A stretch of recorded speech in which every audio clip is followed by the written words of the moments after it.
Thank you, Irina. Yep. I am very, very pleased to be here. That's so nice of you to invite me. I'm very pleased to talk about that subject. Thank you. Thank you so much for the time, and it's incredible to have you here to listen to your journey and to your experience. Okay. And I would love to start things off from the very beginning. I mean, you were a serial entrepreneur longer than most people because you started building things while you were in school as well. And I would love to know where that idea came from. Where did this initial spark came to you that you wanted to build things yourself hands-on? And what were the things that you were building in school? I don't really know why. I mean, that's just I did it. I've never think about why I did things, but when I was at school, at the business school, I started to first work for the what we call junior enterprise. It's like kind of small enterprise that have lower social charges and so can invoice more. And during the first year, I opened a junior enterprise status in Poland. Poland was at that time still under the communism party, and so it was kind of a pity because the student over there, to get money, they come over to the south and do like the work in the lands to have some money. Well, they were very smart people, so we decided to help them have that status. So that was one of the first, but it was kind of faking enterprise. It was not like with the same. You didn't make any money. It was kind of just owning a salary. And so the next year, the year after, I started to. It was it was like I was trading computers, playing with the change between the pounds and the franc at that time. It was kind of very easy money. So that was my business. I was in school in the morning, and in the afternoon I was kind of trading computers because the pound and the franc was changing price every day, which did not do the computer price. So I was like buying computers from one country and another and trying to get money out of that. And the third year, I kind of decided to do something like more consistent. And I started a company for training about computers. So it was the very beginning of the Words and Excel's type of, like all the softwares. All the administration wanted the people to be trained on that type of softwares. So I started that company. I was learning. Now we just have one, like you have Word, Excel, and pretty much some Google Suite, but it was easy. But at that time you had like 10 different softwares. So I used to learn the softwares at night and then write the learning book, and then was hiring students to learn my book and then go to the client and train the people. So that was that was the company. So I did that for a year. So that was cool because then I had a lot of money. I could have my own apartment in Paris instead of living on the campus. I had a car. I could have friends every night in my home. That was a cool. I learned to cook because obviously I had a lot of friends coming, so I had to cook. So that was really, really cool. And then after that time, I decided that, I mean, that was not, maybe not skilled or maybe not cultured enough to build a real company. So I decided to go into a big company and learn how a big company works. So that's how I started to be an entrepreneur. That was my second question. So before you launched your first big startup, you joined a retail chain, and that was, I guess, a conscious decision to take in a job so you can get the experience first rather than just diving into building something beforehand. Yeah, I wanted to do a big company, so I said I didn't think I was skilled enough when I went out of school to do that. So I said I have to learn how a big company works. So that's why I decided to stop my company and then go to a retail chain named Casino in France. And I loved that experience. It was really, really cool. I learned a lot. I've been trusted a lot. So I know a lot of women can like experience gender difficulties, which I did not. I mean, I had a lot of people helping me. So at 23, have been appointed like a store director, and everyone helped me basically at Casino. Even if I was the only woman as a store director, I was also the youngest one. Usually they were like much older, but I've been helped a lot, obviously by men also. And it was a really, really good experience because you were.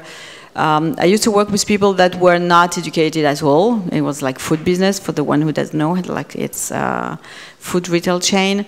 Some of them did not speak French, some of them did not know how to write or read. So in terms of management, that was a real experience, how to manage all those people. We were like, it was like 120 people in the store. And yeah, that was really a good experience for me. And what was the point that made you decide to step out of it and really launch your entrepreneurial career?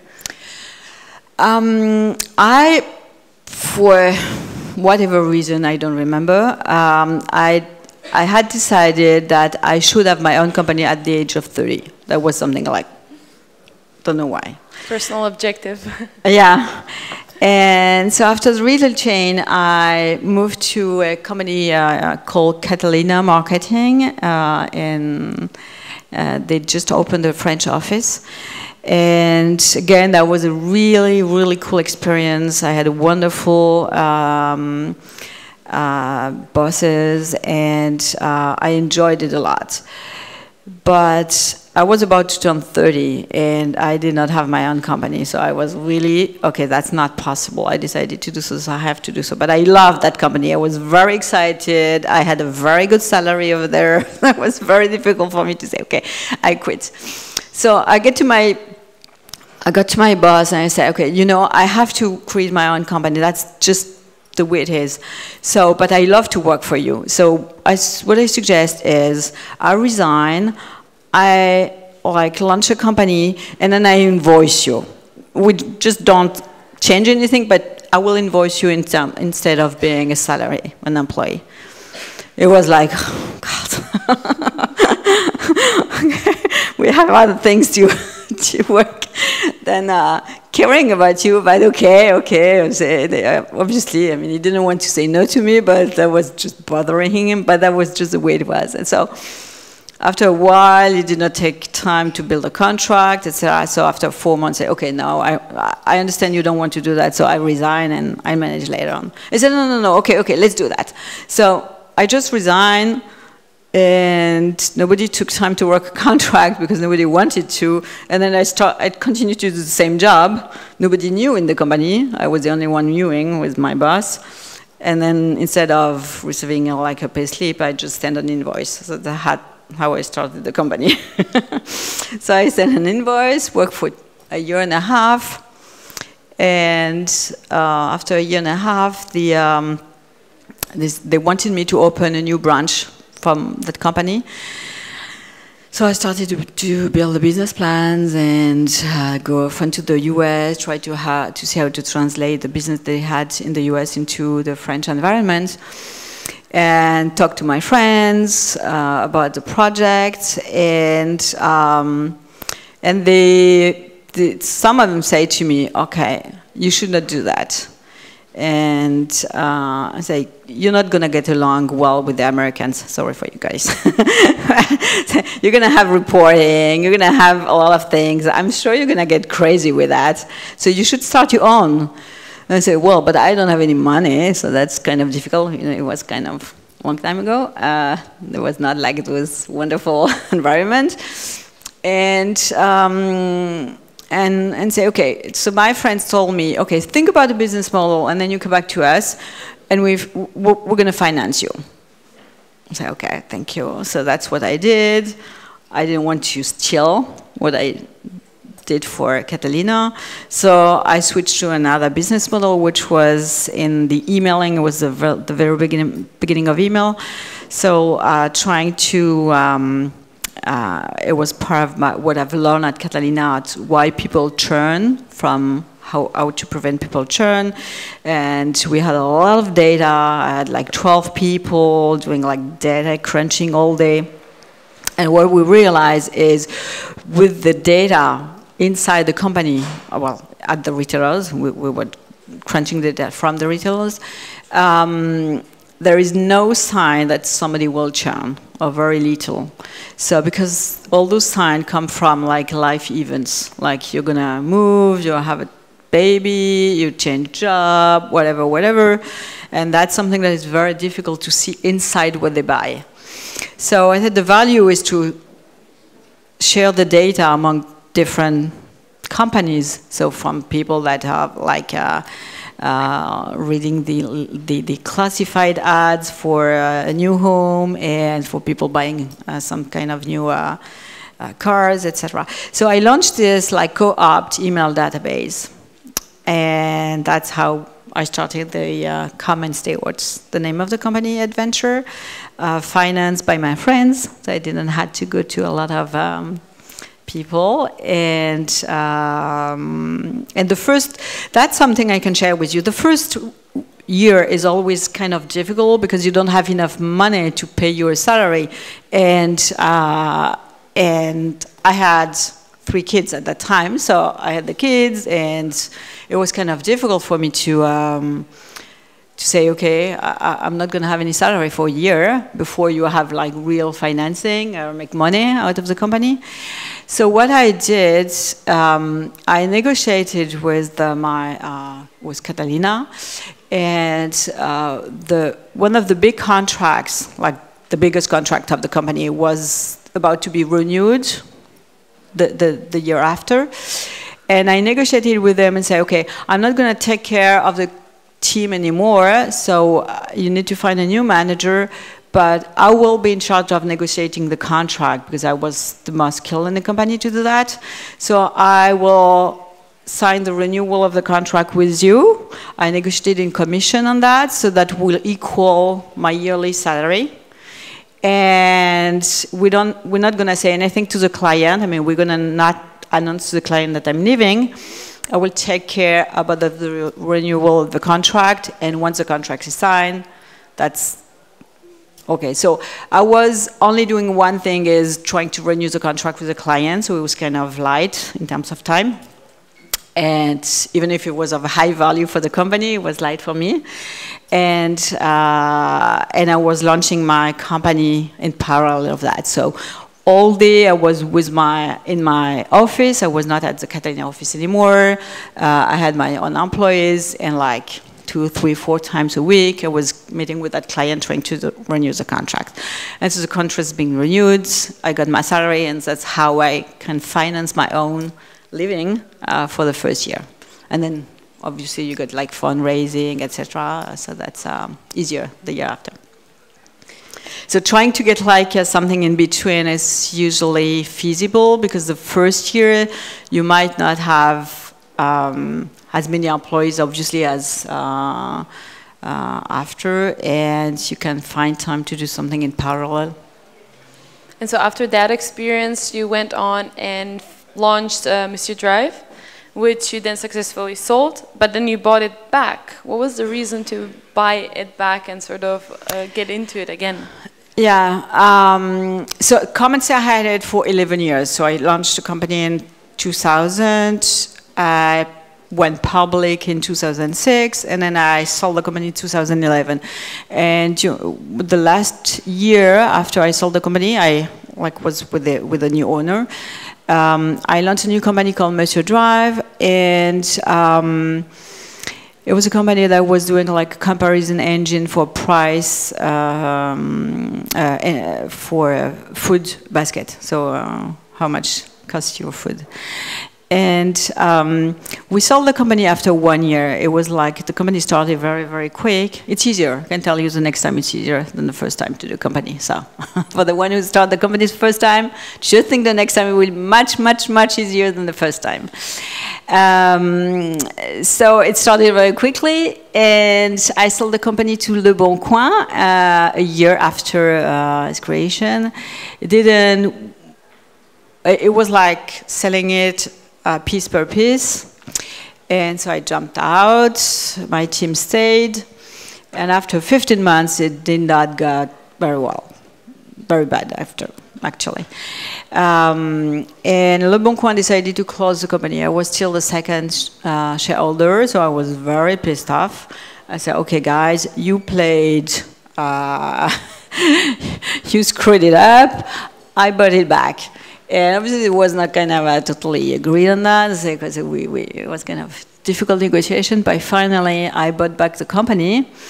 There was still 1.5 million in cash in the company, and pivoted, because that was like, it was not going in the right direction. So I pivoted, changed half of the team, launched a new product 6 months after, and then 6 months on. So 1 year after I bought the company, I sold it to Criteo. So that's where I'm now as a VP of strategy. You told me that you were also raised to be, let's say, a free bird, to always take things independently, and that you are more comfortable with being your own boss and doing things on your own. So selling Criteo and then staying as a VP of strategy, sort of passing on the reins, how does that feel for you? I guess it's not specifically to me, but it's kind of, for a lot of people, a lot of my friends being also entrepreneur, it's not only like a choice, it's probably that we would not be as good in another job.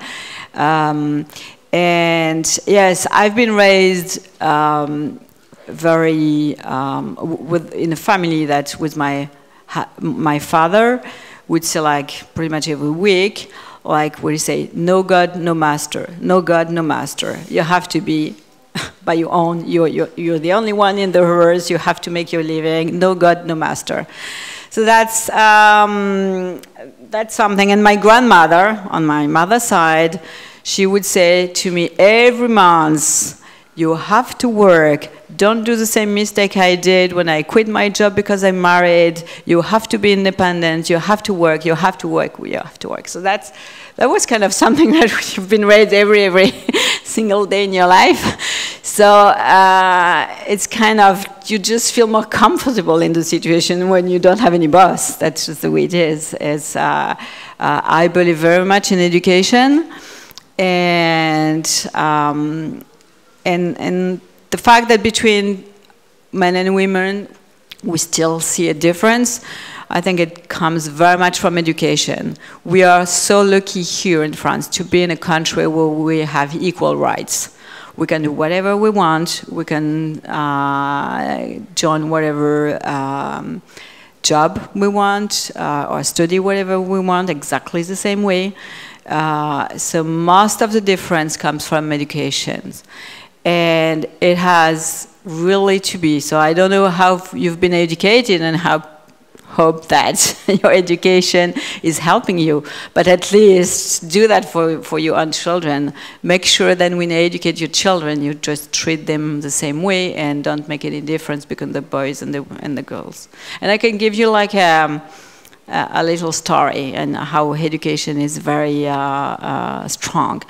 I'm working. My husband used to be an entrepreneur, and when we decided to put my company public and then grow international, I had 12 countries. I was traveling all the time. It started to be very difficult for the children. So when I went public, I had 4 children, and then they kind of got crazy. I had 3 nannies, 24/7. I mean, I had 2 companies. I had my home companies with managing the nannies, and my business company managing the other employees. It was kind of the same job. And so we felt like the children started to be become like kind of miserable. So my husband decided to stop working. So he sold his company and he decided to stay home to make sure that the children won't be hurt too much. And so I had the last children in 2010. So that one was born with my husband being home, and he's been raised that way. I mean, my husband is home every day. He's going to go to school, make sure the children are do the homework. And one day, he was 6. He came to me and he said, "Mom, you're not gonna believe that. This is incredible. You won't believe that. You know, like Gabriel, his friend, Gabriel, do you know what? His father couldn't go to school because he's working. Don't you think that's crazy? I mean, that's normally the women are working. Why are that men working like that?" He was like, "It's okay. We're not like everybody else." So it's just like he's in school where a lot of fathers don't work, and a lot of fathers come after school and take care of the children. So it was just totally strange to him that a man could work and not take care of the children. So I can tell you this is very cultural. It's going into sort of the stereotypes that we socially and culturally learned for ourselves, and taking a step back out of that is quite difficult, but once you do, you see that there is not much difference there. Yeah, sure. So you, like now you have 5 children, yeah. You've built an incredible career. I'm wondering, how do you deal with moments of doubt when you're feeling insecure, when you are not quite certain, when you maybe feel a bit anxious? I would say first, I have been lucky to have to be physically kind of very cool. I mean, I've got a body that could I can sleep not so much. I can handle a lot of stress. So I say that's just, I mean, some people have some skills. I have that one to be able to physically handle that kind of stress. And second, when I took a lot of advantage of my first job as a store manager. That's something a lot of people don't realize, but when you are a store manager, you're facing violence every day. It's a very, very, very violent environment. It's not only violent, it's against your life. And every day you finish your job, you say, okay, I'm very happy I'm still living. I had the bodyguard all the time. I had people at racing. I was at the police office every single day. I had people coming in the store with a gun, with drugs, with everything you can imagine. And this is a really violent environment. So to me, stress, and it was my first job after school. So stress would mean making sure you're still living. Everything else was like secondary. And that helped me a lot in my job, because when I had to negotiate a high contract or big contract for it would not stress me. I mean, I think I will be alive after that. There's no risk that I'm going to die after that negotiation. So it would not generate any stress to me. It was just like something that you have to do. You just have to go through that negotiation. And it was not any stress. And when I was at Catalina, we once negotiated a very big contract. It was key to the company. And my boss was stressing as hell. And when we had to enter the comics of that big retailer and try to negotiate, he was so pale. He was okay, say, you know that you're not going to make it the way you are? And say, yes, I'm not going to. He said, push to me and say, okay, do it by yourself. And I entered the room and say, okay, I'm not going to die, so I'm okay to do that. And I think it helped me. I mean, the experience was really good, but it was really hard. And it kind of put the level of stress differently from different people. So it helped me going into typical business negotiation with no stress. I did not feel any stress, so that was easier. And you've managed huge teams and had experience both managing them as a founder and as a top executive. What do you think could be done inside of companies to motivate more girls to take in leadership roles and potentially launch companies themselves?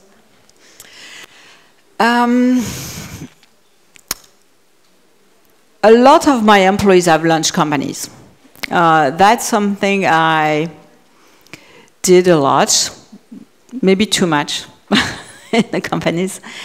I was a lot talking about entrepreneurship and trying to put the people, to have the people feeling independent. I pushed a lot of the people to resign from my company and invoicing me. And all the time they came back to me and say, you don't know why, but the relationship has changed just because I don't feel that you're my boss anymore, but you're my client.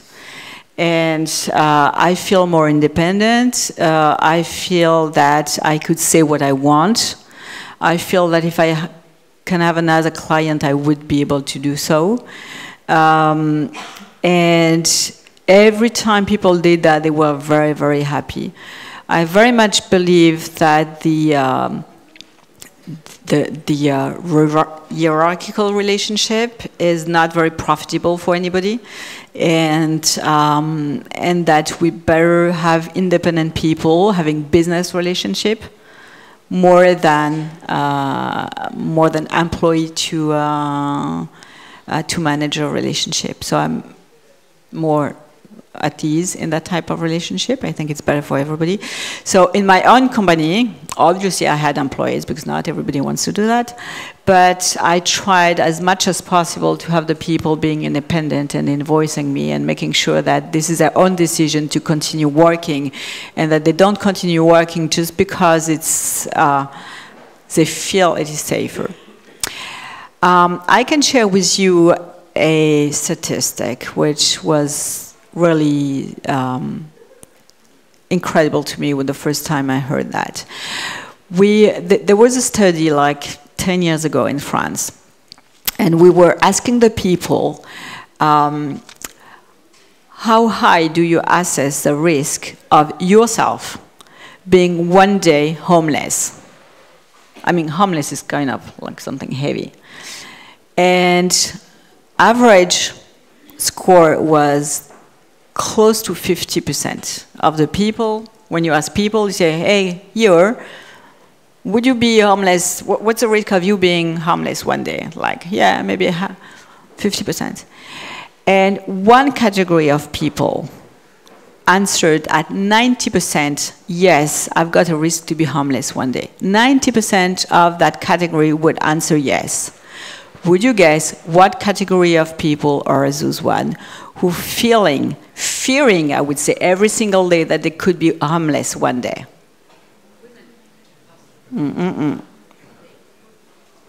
Civil servant.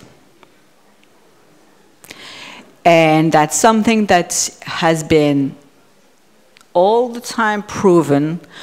The more advantages and security you have, the more you fear of losing those advantages.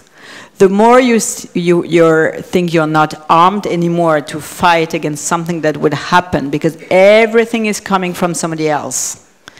And the level of anxiety is much higher into civil servant than into the people that feel that they can change work. And the people that would answer that they will never be homeless with the entrepreneurs one. And the more risk you take, the more you're able to fight against what could happen, and the more confident you are in yourself. And that's no thing such like security or like exchanging freedom against security that could just leave you insecure and not mastering your life. So that's pretty much something that is key to me. So I guess it is all about motivating autonomy and teaching ambition as well.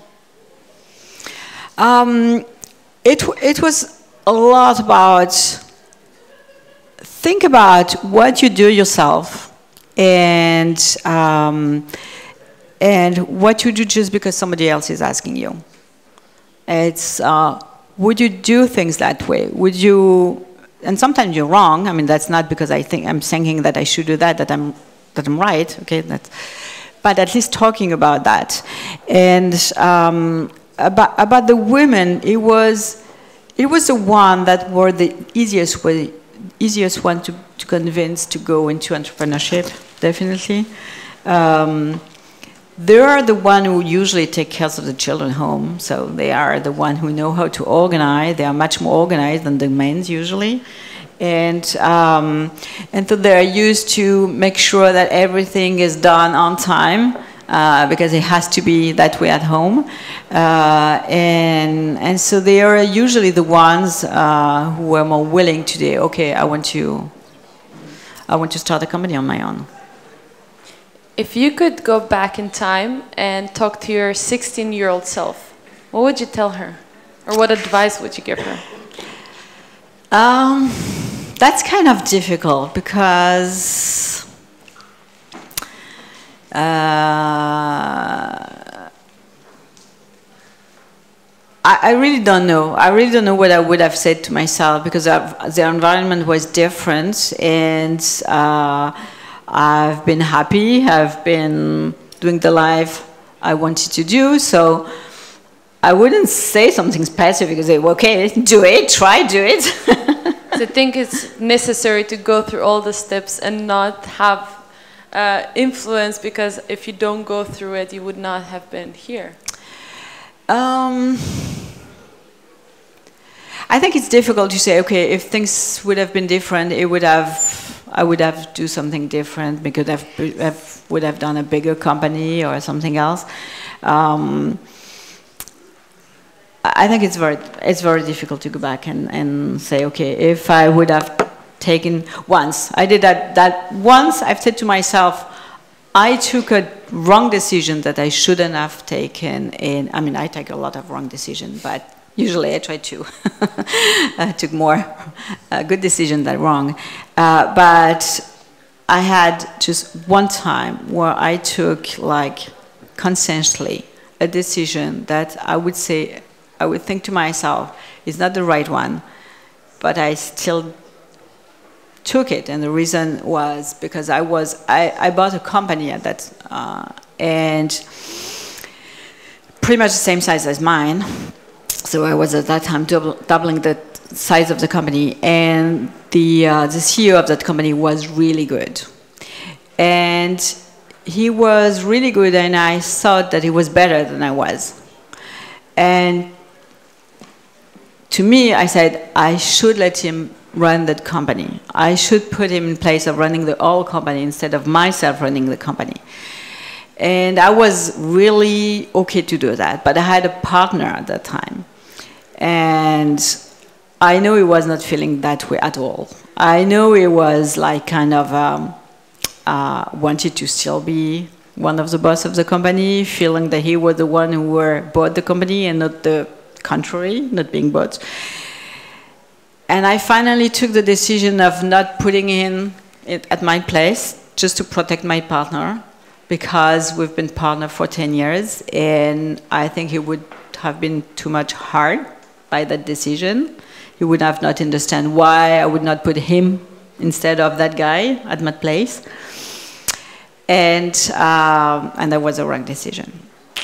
And afterwards we say, okay, I really took that decision, it was a wrong one. But thank you so much for the wonderful answers. And I would like to start passing on the mic to you guys if you have any questions to ask before we move on.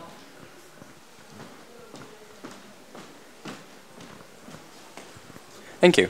Hello, thank you. First of all, thank you, it's great. And second of all, so you wanted to build a company, but have you ever building a social company? Because so far, if I've understood well, none were really social. What do you mean social company? Well, there's a big trend right now, more or less, where there's social entrepreneurs, and what they do is basically, I don't know the name of the guy, but the guy in Bangladesh who created microcredit, He wrote a really good book about it, who explains it really well. And so basically, it's the idea that you're not doing you're not a non-profit organization. You're here to make profit, but you're here to help, like, really socially, how to, like, injustice or things like that. That's a good question. I'm not sure you're going to like my answer, but I'm going to still give it to you. I've done company in advertising. Okay, the 2 companies I've launched were doing advertising. I am 100%, 200% convinced that advertising is key to democracy. I've been to the communism part of Europe when I was younger. I've been to Berlin, in the eastern part of Berlin, once it was still the DDR. Once the wall was still on. Yeah, sure, the wall was still on. And when you switch from the Berlin West to Berlin East, and you come to that, and there was no advertising at all. The Berlin West was the temple of advertising. Where we switched to Berlin East, it was like nothing, like gray, horrible. And then I started study, and you don't have one single country with no democratic rights that have advertising. Advertising is the necessary, totally necessary counterpower to existing situations. You can see as an example in medicines. When we want to switch the behavior in medicines, they've tried anything else, things like educating, like having the doctors talking to the patients and trying to change the behavior. Nothing worked except advertising. Everything's been changed in medicine, like using less antibiotic, eating more vegetables. Everything has been changed through advertising. Obviously, you can use advertising badly if you want also, but it's usually not the case. So I'm 100% convinced that advertising and doing the best possible advertising is a key pillar of democracy, and that we should fight for it.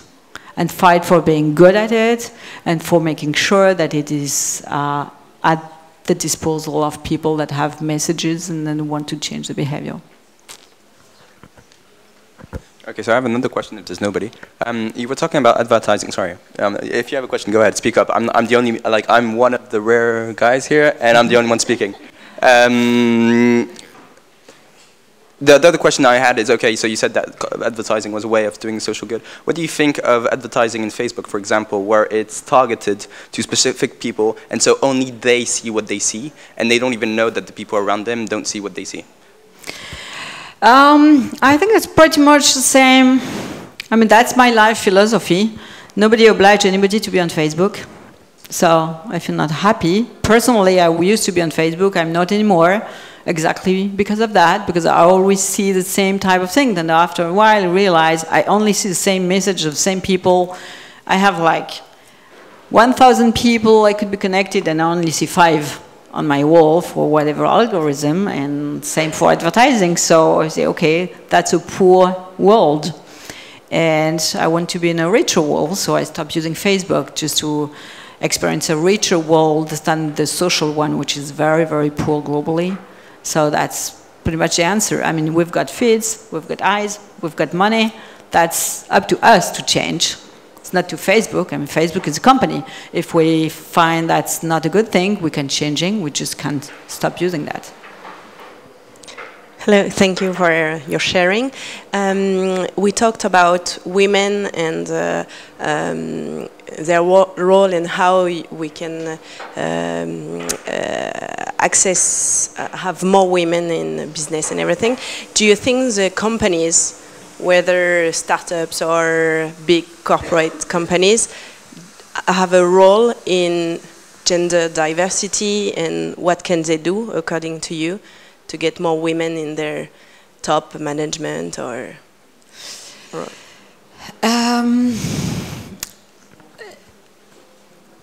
I think that's a difficult question.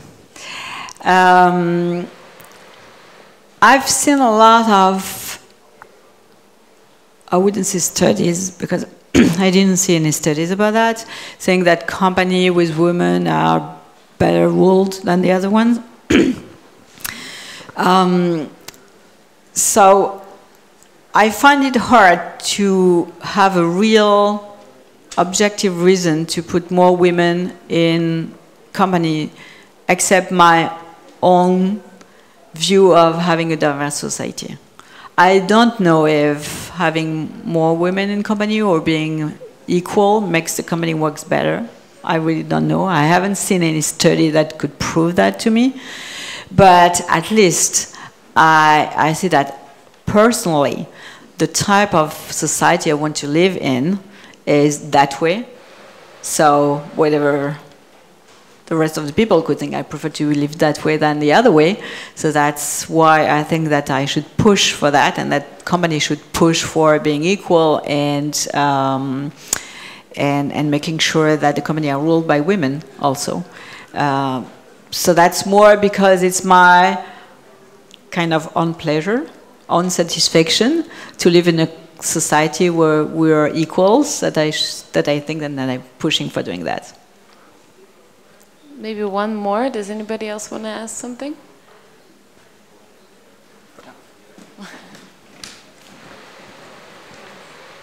Hi, thanks for sharing the experience. I was just wondering, in your personal experience, did you enjoy some female advisors? Did it make a difference for you? Because a few months ago, we didn't really hear about female events, female entrepreneurship, solidarity, and I was just wondering, did you miss it, or was it something that really helped you in your career?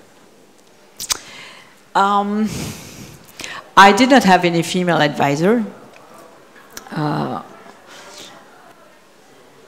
I did not feel the lack of it because it did not exist. So I wasn't asking myself the question of that.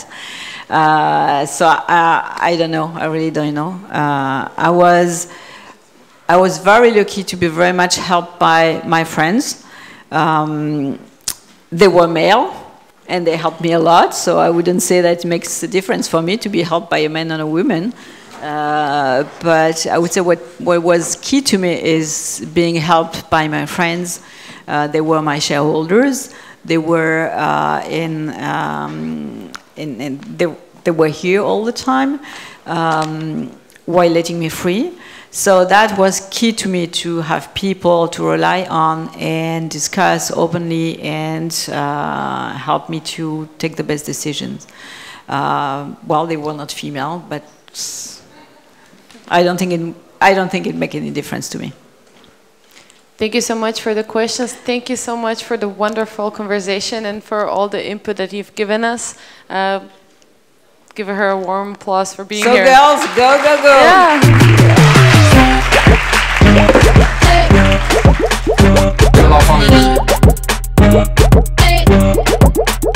Que la famille.